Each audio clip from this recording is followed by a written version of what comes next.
दोस्तों एक बार फिर से खुशामदीद है आपको मेरे channel secret tips for health में। तो आज हम जिस फल के बारे में ज़िक्र कर रहे हैं उसको देखकर ही आप समझ गए होंगे इस फल का नाम क्या है। इसको कहते हैं अनार। ये अपने आप में एक तरह का अनूठा फल है जिसे जन्नत का फल भी कहते हैं। और इस तरह का फल जितने भी जगह पाया जाता है उन सभी मुल्क में अपने तरह का इकलौता फल है।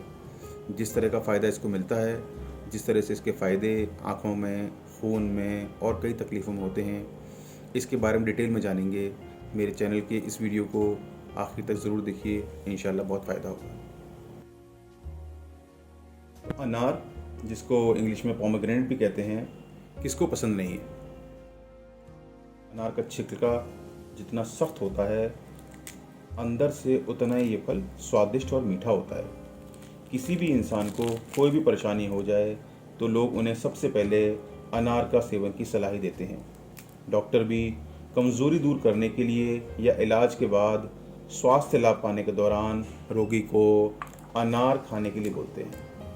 आपको ये पता होगा कि अनार के सेवन से आपकी सेहत को बहुत फ़ायदे मिलते हैं, लेकिन क्या आपको पता है कि अनार के वो फ़ायदे कौन कौन से हैं, या आप जानते हैं कि अनार का प्रयोग से किस किस बीमारियों में रोकथाम की जाती है। तो आइए जानते हैं कि अनार है क्या आखिर। कई देशों में अनार खट्टे मीठे होते हैं।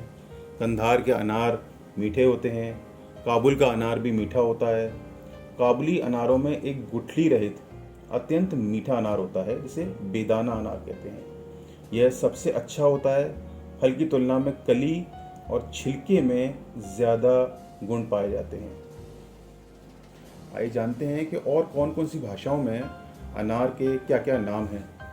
हिंदी में इसको अनार बोलते हैं, उर्दू में इसे गुलनार बोलते हैं, इंग्लिश में इसे पोमग्रेनेट बोलते हैं, संस्कृत में इसको दड़िम, करक, रक्त पुष्पक, लोहित पुष्पक कहते हैं, उड़िया में दलिम, उत्तराखंड में दाडिम, आसामीज़ में डालिम, कन्नड़ा में दलिम्बे, कोंकणी में दलिम, गुजराती में दाड़म, तमिल में मादले, तेलुगु में दालिम्ब्याका, बंगाली में दड़िमगाछ, पंजाबी में दारुड़, मलयालम में मातलम, मराठी में दलिम्बा, नेपाली में अनार, अरबिक में रूमन और पर्शियन में भी इसको अनार कहते हैं। तो देखा आपने एक फल कितने मुल्कों में पाया जाता है। जितने मुल्कों में पाया जाता है उतने ही उसके नाम भी अलग अलग होते हैं। जिन बच्चों को बहुत प्यास लगती है उनको अनार का सेवन कराएं, इससे उनको बहुत फ़ायदा मिलता है। इसके सेवन से एनीमिया और पीलिया में ही बहुत फ़ायदा होता है। एनीमिया और पीलिया रोग के उपचार के लिए 250 ml अनार के रस में 750 ग्राम चीनी मिलाकर चाशनी बना लें। इसे दिन में 3-4 बार सेवन करें। इससे एनीमिया और पीलिया में फ़ायदा होता है। काफ़ी लोगों को थकान और कमज़ोरी की शिकायत रहती है। ऐसे लोगों को 20 ग्राम अनार के ताज़े पत्ते लेकर 400 मिली पानी में उबाल लें। जब पानी 100 मिलीग्राम शेष रह जाए तो इसमें गर्म दूध मिलाकर पिएं। इससे शारीरिक और मानसिक कमज़ोरी ठीक होती है। एनीमिया और पीलिया रोग से ग्रस्त लोगों को 3 से 6 ग्राम अनार के पत्ते को छाया में सुखा लें। इसके चूर्ण को सुबह गाय के दूध से बने छाछ के साथ पिएं। इसी तरह से शाम को इसी छाछ के साथ पनीर का सेवन करें। इससे एनीमिया और पीलिया रोग में फ़ायदा होता है। अनार के सेवन से दस्तों में भी बहुत फ़ायदा होता है। दस्त पे रोक लगाने के लिए 2-3 ग्राम अनार के फल के छिलके को चूर्ण बना लें। इसे सुबह शाम ताज़े पानी के साथ पिएं। इसमें लाभ होता है। 1 ग्राम अनार की छाल, फल या जड़ की छाल को चूर्ण में बराबर मात्रा में जायफल का चूर्ण, 250 ग्राम मिली केसर को मिला लें। इसे पीसकर शहद के साथ सेवन करें। इससे दस्तों में भी बहुत फ़ायदा होता है। पेट में कीड़े हो जाने पर भी इसका सेवन करना चाहिए। अनार के फ़ायदे से पेट के कीड़ों को ख़त्म कर सकते हैं। इसके लिए 20 ग्राम अनार की जड़ की छाल, पलाश बीज 6 ग्राम, वाइंडिंग 10 ग्राम लें। सबको कूटकर 1.25 लीटर पानी में धीमी आंच पर पकाएं। जब पानी आधा रह जाए तो उसे उतार कर ठंडा करके छान लें। इसे 50 मिली की मात्रा में आधा आधा घंटे के अंदर से पिलाएं। इसके प्रयोग से पेट के कीड़े खत्म हो जाते हैं। अनार का इस्तेमाल गंजेपन में भी होता है। बालों के झड़ने या गंजेपन की समस्या में अनार के ताज़े हरे पत्तों का रस लें। इसमें 100 ग्राम अनार के पत्तों का पेस्ट और आधा लीटर सरसों का तेल मिला लें। इस तेल को पकाकर छान लें। इसे बालों में लगाएं। इससे बालों का झड़ना रुक जाता है और गंजेपन की समस्या में भी दूरी होती है। चेहरे के दाग धब्बों में भी इसका इस्तेमाल बहुत फ़ायदा होता है। चेहरे पर दाग धब्बे होना एक आम समस्या है। अनेक लोग इससे परेशान रहते हैं। पुरुषों की अपेक्षा महिलाओं को ये शिकायत ज़्यादा रहती है। अगर आप भी चेहरे की झाई से परेशान हैं तो अनार के प्रयोग से फ़ायदा ले सकते हैं। अनार के ताज़ा हरे पत्तों के रस में 100 ग्राम अनार के पत्तों का पेस्ट, आधा लीटर सरसों का तेल मिला लें।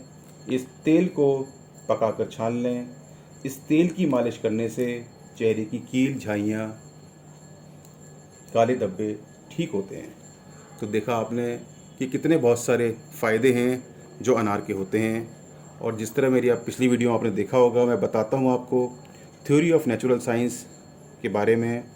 इसमें भी आप देखेंगे कि ये जो अनार है इसका ये इस तरह का एक तरह से फल होता है जिसको आप खाते हैं। इसमें इसका रस निकलता है और छोटी चीज़ रह जाती है। अगर आप देखेंगे किसी भी इंसान की या किसी भी जानवर की जो प्यूपिल होती है ना, वो इस तरह की होती है। अगर आपने सर्जिकल में यूट्यूब पे देखेंगे मिल जाएगी आपको इस तरह की। तो इसका फ़ायदा जो रहता है, एक तो प्यूपिल जो आँखों की रोशनी होती है उसमें होता है। दूसरा जो आपके आरबीसीज होते हैं ब्लड में, क्योंकि रेड कलर होता है और खून का रंग भी लाल होता है और उसमें सेल्स होते हैं वो भी इस तरह के होते हैं। तो ये खून को बढ़ाने में बहुत फ़ायदा देता है, आँखों की रोशनी में बहुत हेल्प करता है। और इसको जन्नत का फल भी कहते हैं। ये अपने तरह का इकलौता फल है जो इस तरह से प्रोटेक्टेड रहता है। जिस तरह से आपने नारियल देखा है तो नारियल भी प्रोटेक्टेड रहता है बाहर से सख्त खोल में, और उसके अंदर एक एक चीज़ सेफ़ होती है। यहाँ आप देखेंगे अल्लाह ताला ने किस तरह से इसको सेफ़ रखा है। और ये देखने में बाहर से इतना सख्त लगता है, लेकिन जब इसे काटेंगे तो इसमें अलग अलग खाने दिखेंगे और हर एक खाने के अंदर एक बीज बिल्कुल सेपरेटली रखा होता है और पूरी तरह प्रोटेक्टेड होता है। आप देखिए अल्लाह की शान को, किस तरह से उसने एक एक दाना बनाया हुआ है। और ये फल इसीलिए जन्नत का फल कहा जाता है। इसके बहुत फ़ायदे हैं और इसके फ़ायदों से आपको ज़रूर फ़ायदा उठाना चाहिए। ये बहुत ज़्यादा महंगा भी नहीं होता है। आम तौर पर ये एक रेट अगर आप देखें एक नॉर्मल का, वो 50 से 60 रुपये किलो से लेकर 150 से 200 रुपये किलो तक होता है, जो आम आदमी की पहुंच में होता है।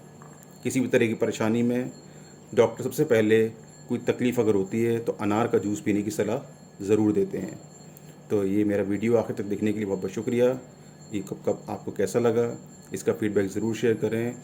इंशाअल्लाह आगे भी मैं आपको वीडियो जो बनाऊँगा उसमें बहुत सारी चीज़ों के फ़ायदे जो होते हैं आमतौर पर वो बताऊँगा। मेरा वीडियो आखिर तक देखने के लिए बहुत बहुत शुक्रिया। Stay safe.